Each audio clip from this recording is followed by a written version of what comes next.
হয়েছে? কোন জায়গাতে হয়েছে অ্যাক্সিডেন্টটা? থানার সামনে, একদম থানার মুখোমুখি। কোন থানা? ওই বিশ্রামগঞ্জ থানার। কয়জন আহত হয়েছে স্যার? 2 জন আহত হয়ে গেছে। নাম কি তাদের? চন্দ্রানী পাল একজন, আর একজন সুমা মজুমদার পাল। বয়স কত তাদের? বয়স একজনের 52 আর 28। এখন কইলে আছেন তারা?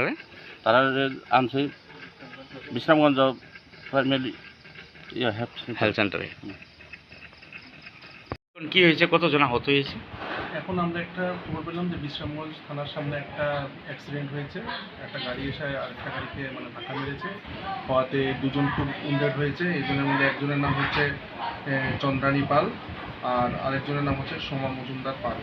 চন্দ্রানী পালের মাথার ডান দিকে একটু আঘাত লেগেছে, মাথার সাইডটা ফুলে গেছে।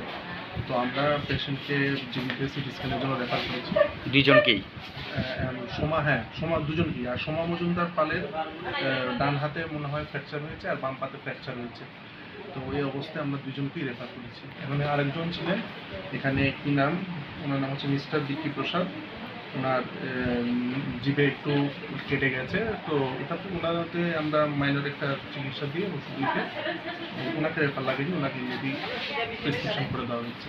স্যার আপনি তো বিশ্রামগঞ্জ হাসপাতাল মেডিকেল অফিসার। হ্যাঁ স্যার নামটা? আমার নাম doctor Sadiqur Rashid. Thank you sir.